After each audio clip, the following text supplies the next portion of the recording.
Yo, welcome back to my channel. So today we are going to review season 8 episode 1 of Game of Thrones.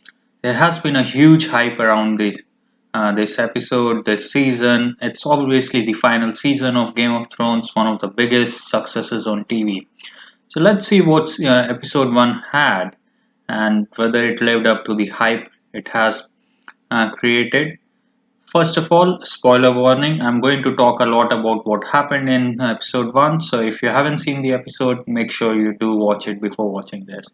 Nonetheless, let's dive in.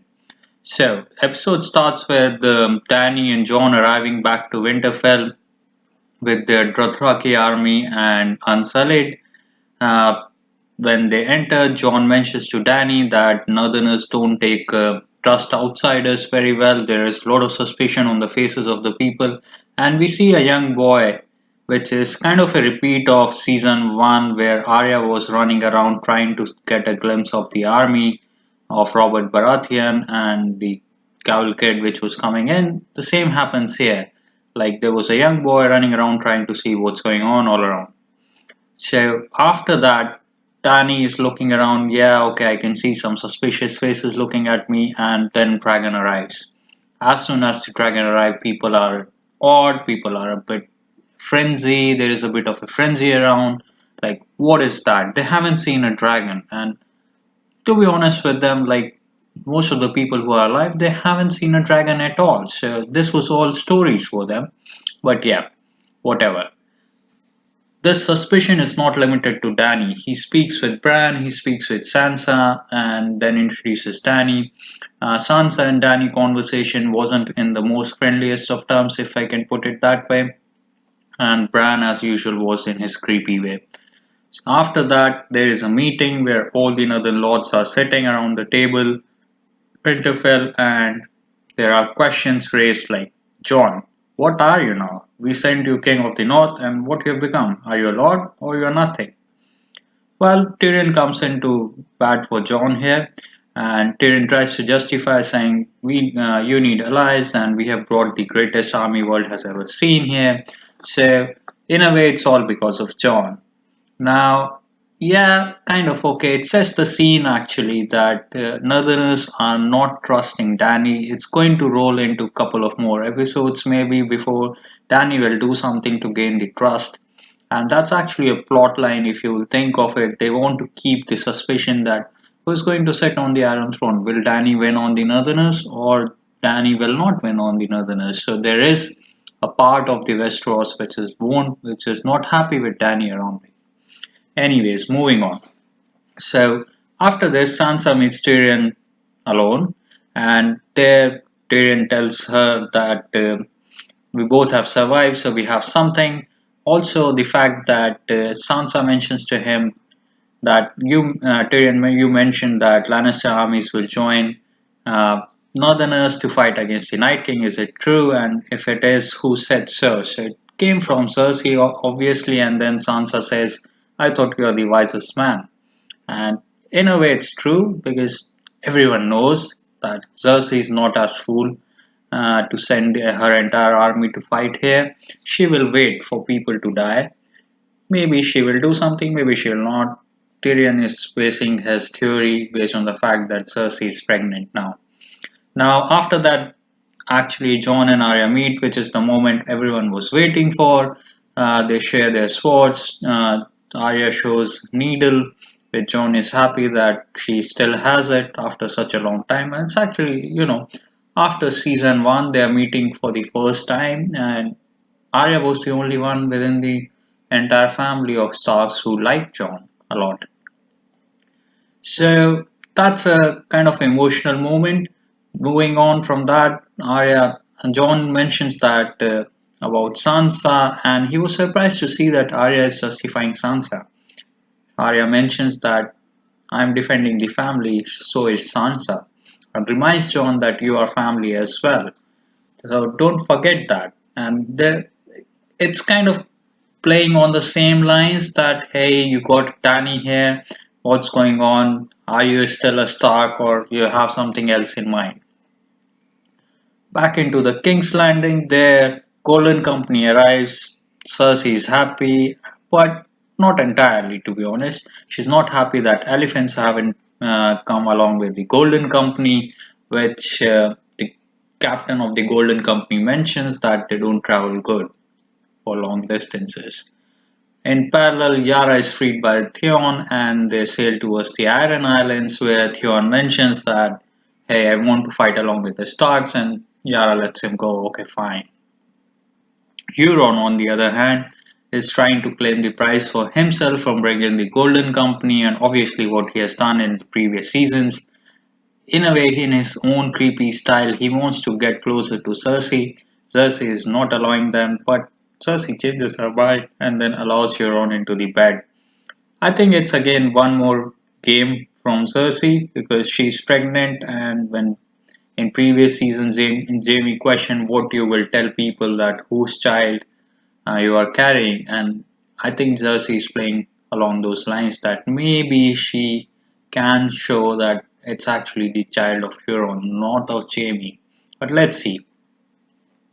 Also, within in King's Landing, Bronn, as usual, is uh, you know working towards the girls, and then he is asked, given a bag like lots of bags of golds, and asked to kill Jaime and Tyrion if they survive the fight in the north.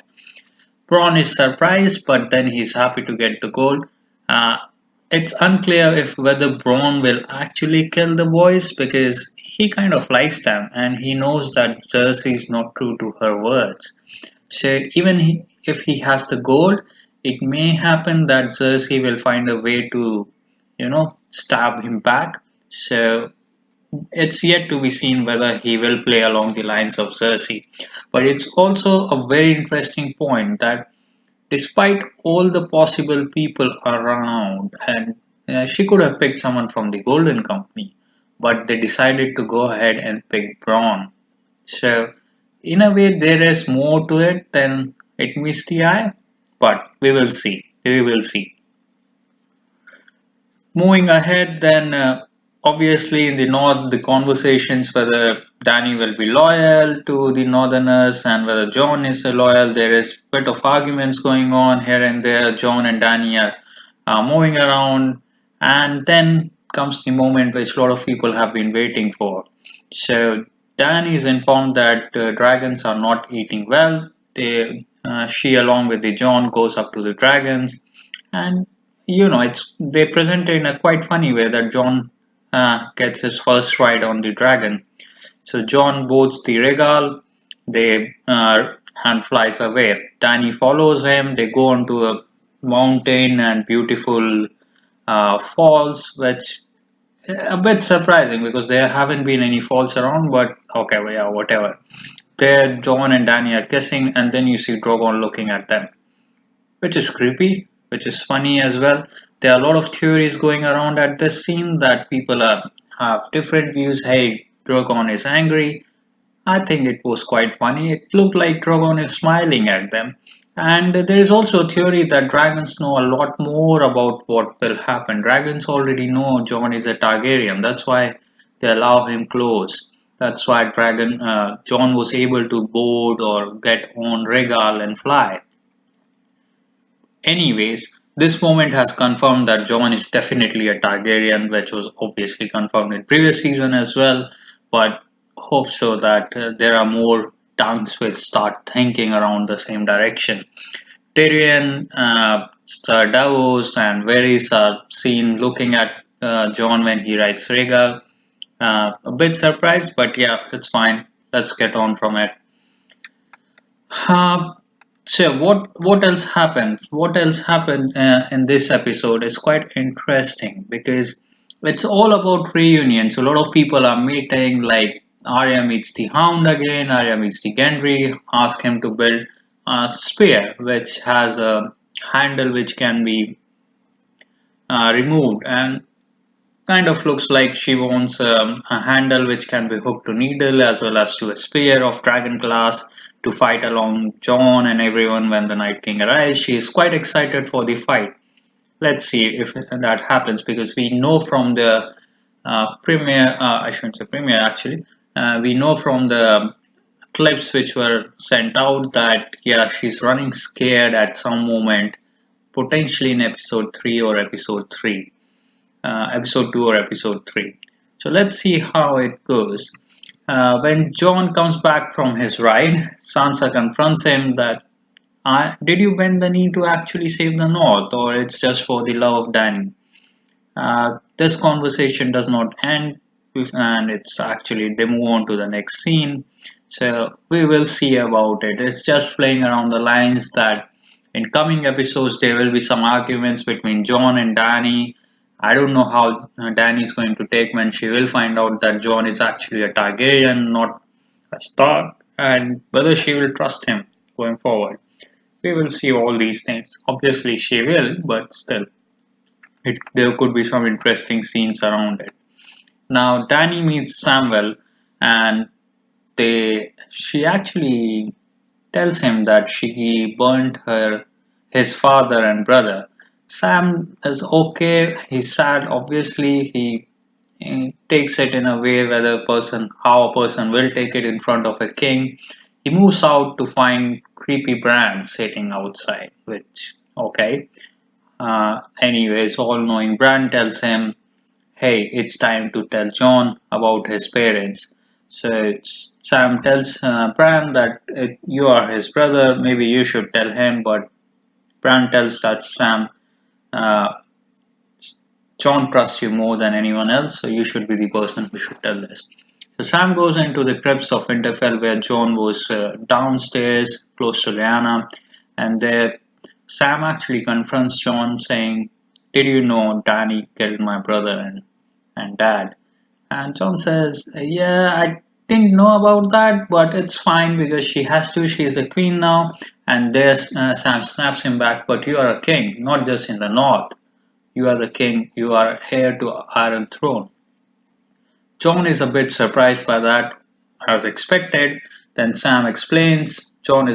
Says, "That means Ned, my father, actually lied to me entire life. He was the most honorable man, so it doesn't seem truth." But then Sam explains that, "Hey, if he wouldn't have, then you would be dead by now. You know, Robert was on a killing spree to kill all the Targaryens, so obviously it was to protect you." And okay, so this is something where story will play along in the next episodes 2 and 3, where Jon will obviously tell Dany, and we will see what happens. Now Jamie arrives in the Winterfell as well, which is the last scene. However, before that, there is a very interesting scene, and I want to end this review on that scene. The Umber boy who goes back to bring his people is killed by the Night's King, and he's put nailed on a wall, and he has chopped hands around him in a shape which is shown again and again throughout all the seasons. Uh, it's a sign of knights. It's a sign of Night King or the Whites. They're trying to, say something, and could be anything. Like, are they trying to point towards a cure? Or are they trying to say something? Is it just a warning sign?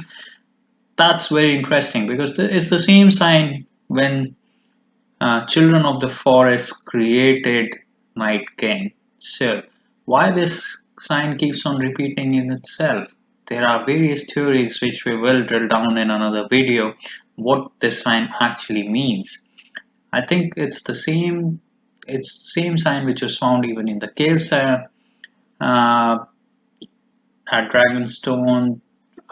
Horses were put down in the same sign in one of the seasons. So it's very interesting. We will have to drill down a lot more onto this.